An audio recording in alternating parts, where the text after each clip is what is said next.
Welcome back to Playcast, the Grammy Prediction Special, which of course it's hosted in Los Angeles, California. It's been like that every year for close to over 2 decades, maybe about I think maybe 26 years, long time. And of course, my thoughts go to the victims of the people who lost their homes in the wildfires that took place recently close to LA, around parts of California as well.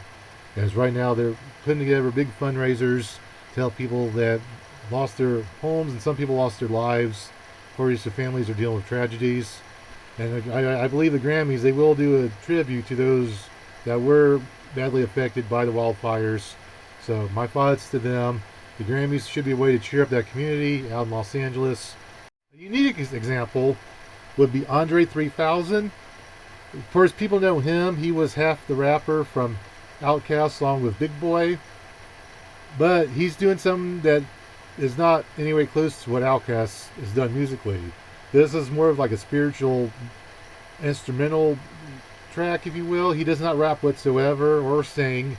It's very peaceful. Like it's kind of like you go into a shop where they have antiques and that type of elevator type music. That's what New Blue Sun is. It's very different than anything Andre 3000 has ever attempted in his career. And it's up for album of the year. So it's very. So if you're wondering, if you're thinking it's going to be like Outkast, you're going to be wrong. It's anything but that. But maybe you like it or maybe you don't. But you'll hear a little piece of it in a little bit in my playlist. Beyonce, her album Cowboy Corner. Now she's known for pop acts, but this is actually a country album, mostly country. It is infused with like some other elements of music. There is some pop into some of these songs I've heard. But there's a lot of that country sound, like the steel guitar and the drums. A lot of that is present in this album, so this is way different for her. So someone else who is known for something else and doing something different, it's country. I mean, she had a few good songs, in my opinion, but it's up for Best Album of the Year. Do I think it's the best album? And in just a moment, I'll give you that thought. But let's get to Sabrina Carpenter, short and sweet. This is her sixth studio album, and she's been making music since she was a little girl when she was a star on Disney. And this is her best output ever, and it dominated the summer. She had a lot of big hits. She had Espresso and Please, Please, Please, two very big hits from that album. Then another big popular summer album was Brat by Charlie XCX. This is more of a dance pop tune with some EMD, so that's that type of album. Charlie XCX has made that music throughout her career, and she's back at it with that style. It's something that she's good at, apparently. And lots of danceable hits. But is it a good album? I'll share that thought shortly. Then we got someone who was unknown to me, and maybe some hardcore music fans know who this is. This is Jacob Collier. His album, this Jesse Volume 4, it's a little bit of everything. And you'll hear a track from him that he did with Brandi Carlile. That's coming up in the playlist. But he did all sorts of, he did orchestral music, he did rock music, folk music, a little bit of dance in one track. He's across the board on this album, and you get to hear the one that I think did the best chart wise and public wise, and it was my favorite from the album, from what I heard. It was him and Brandi Carlile.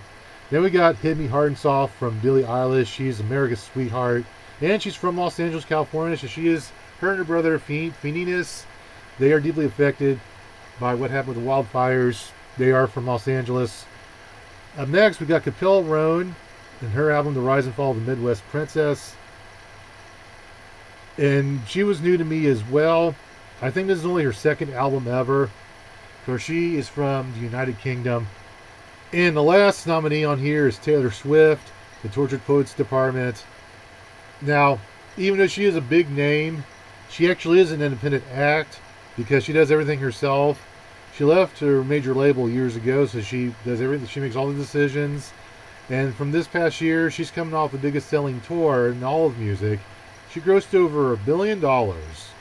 She kept most of that money because, like, she's the creative head. She has her staff, her band that she pays, and yeah, she could buy some people a new pair of shoes if she wanted to, let's say. And this did very well. My pick for album of the year is the Tortured Poets Department from Taylor Swift. Yes, that is my pick because I believe for an album to be the best of the year, I believe the artist that person has the most input on that album, which Taylor Swift did. She pretty much had all the say on the album. She was the leader and she had her team. But in addition, it sold the most money on tour. Like most of the music she played during that concert, it was from her album, the Tortured Poets Department. And a few songs was her past stuff, but I think a good 90% of it, from what I heard, was her new album. And it did a billion tour, so yeah, it should win. I think, in fact, the others aren't even close. I would say the second best would have been Hit Me Hard and Soft from Billie Eilish. That was a good album, but I think far and away the winner is Taylor Swift.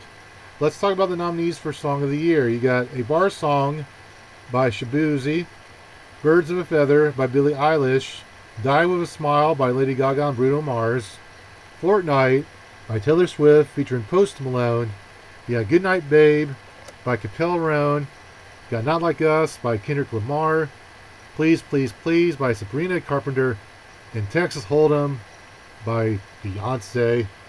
Because a lot of these songs are also up for Record of the Year, you're going to hear about 4 of the tracks coming up.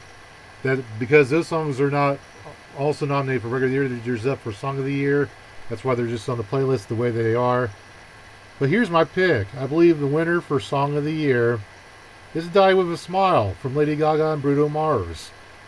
I think of all the song is supposed to be about the power of the lyrics and what it means to people.